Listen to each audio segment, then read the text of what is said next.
But I don't have to be a certified transportation provider. Yeah. I have a question. Yeah. So, and I'm loud enough. So, we're gonna go back, when Kate Haller was here. Sure. And we were trying to increase employment. Yes. And had, some of our drivers do people after their routes were done for day services and be able to try to get people back and forth to work. There was a big, controversy is probably too strong of a word, but from county to county, a difference of if somebody had a need for seizures or something for monitoring, for that person to receive an hour HPC while they drove them to work and monitor, but it had to be an issue for that they actually needed monitoring, not just to bill it. Right. Some counties approved, some counties didn't approve, and then all of a sudden for the rates and gas prices went up and it just wasn't worth it to drive people back and forth to their jobs, especially when it was not a set schedule and you had to be very flexible with what you could do. Where are we at on that? Nyoka, I know. Nyoka and I had a friendly disagreement on this the other night. Okay.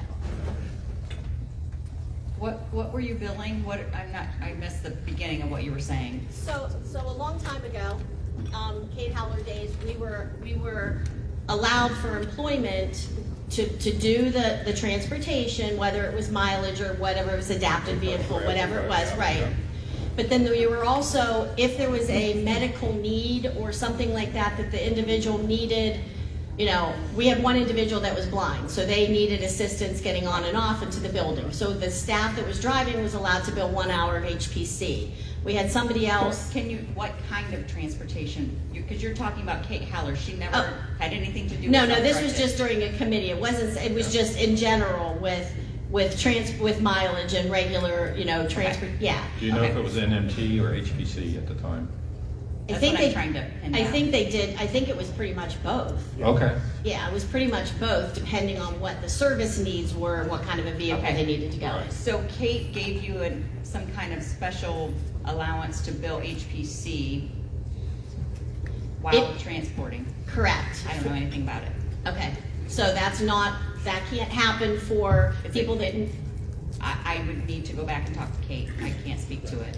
Okay. It's totally separate from self-directed transportation though. Okay. So, but for transportation, so the homemaker personal care provider can be the driver, or the shared living provider can be the driver, and we have that happening all the time. For self-directed Well, transportation? no, just transportation, No, just transportation. Well, certainly. HPC transportation, it's expected they are the drivers. Yeah. Okay. NMT, no, NMT is generally the adult day staff.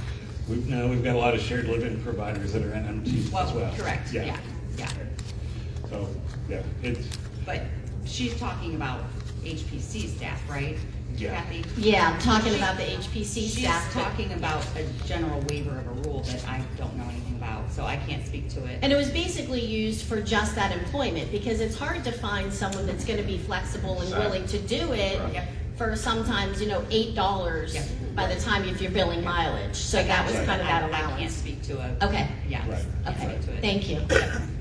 But Gary's talking about HPC in self-directed transportation, which is a whole different Okay, situation. thanks. right. Yeah, and my argument is I have a buddy in Columbus that lives on the west side of town, but goes to school on the east side of town, and self-directed transportation works for him, but he also has spina bifida and can't move his arms very well, and therefore he needs someone to get him on the Uber, to be with him. He can't go to the bathroom by himself, and he just needs that assistant while he's there, and he doesn't have a volunteer to go with him because he needs that homemaker personal care provider once he gets to where he's going as well. So I think in general, when this service was created, the assumption was that their HPC provider would be their transportation.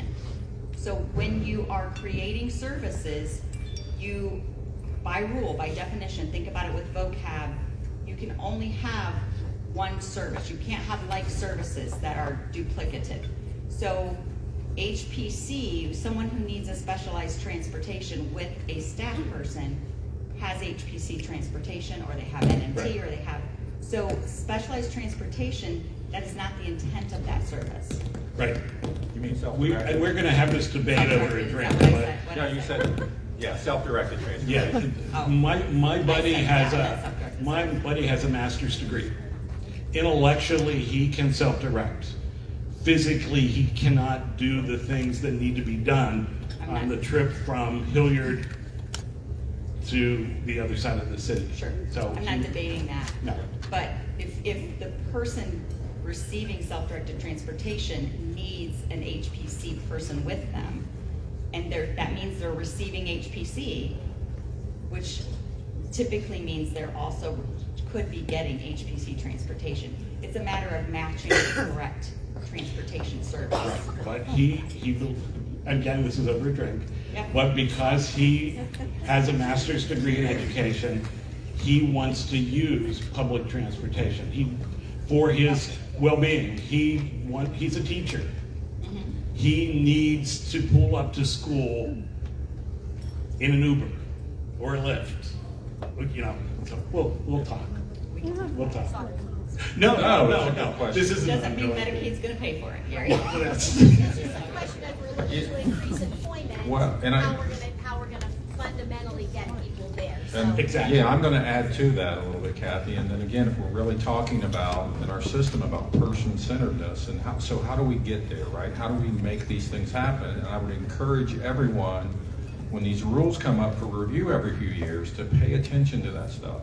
Because that's where you want to advocate and say, no, that rule is hindering us from being able to support people in a positive way in the community.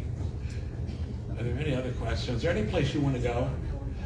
I always like to add, there is a service that has existed also for over 5 years, and it's kind of related to transportation, that says, I'm transporting someone, whether I'm a parent or a provider, in my vehicle, that if I'm pulled over for speeding, will freak out and open the door and start to run. And I don't want the police shooting him. I want the police to know, you can register your vehicle.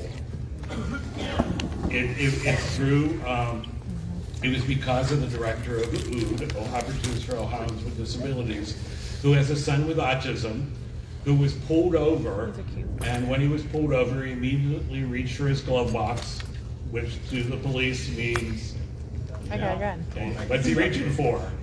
So you can now register your vehicle, and when you're pulled over, this will not work in Hermitage, it only works in Ohio, the police will run your plates and know that you're transporting someone that may have issues.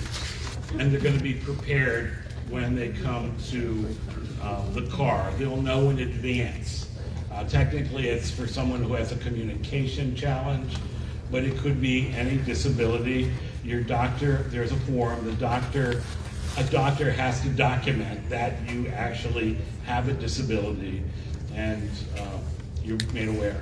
It You can can be as also many- remove that at any time. Right, and you can remove it at any time. Some people did not want to be identified, like there's a list. My response was, if you're getting Social Security, you're already on the list.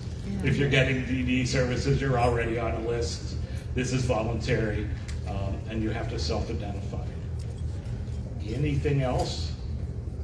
Stay involved, stay active. Ohio has a 2-year budget cycle. Don't just show up one time, get to know your legislators and representatives. So, Build a relationship local. so I think we're going to take a short break before, yes, go ahead. Do you register that for the DMV? No, it's actually through Sheriff's Opportunities for Ohioans with Disabilities, but email me. Oh boy. Go to info@thearchofohio.org, and I'll send you the form. It's pretty easy. You just have documentation, something your doctor signs. Told Donna we're bringing that It's subject kind of up like, this oh, afternoon why didn't about we think that of this before? email. That Yeah, email. we're good. I told Donna we're Jennifer? bringing it up this afternoon. No more questions, Yeah, anybody? Oh, Jana asked me when we're going to do it. I said somewhere between What, 1 and 2. I'm about done. I don't know whether it will be Lindsay or Jesse who would be in charge of it. Okay.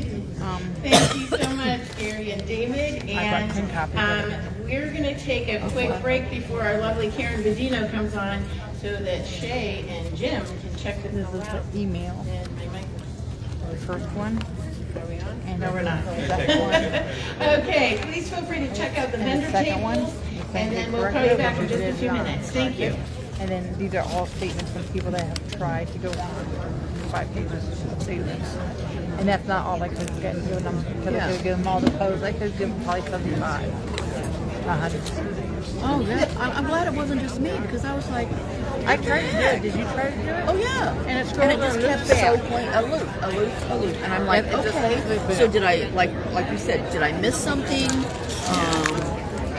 I even asked Liz, the artist, to make a copy of my W9 so I can upload it. I don't think she ever did, so she probably knew what I wanted it from. Figured it was not pointless. I have to take this boy to the bathroom. Okay. I took Eric. That's where it was. Oh.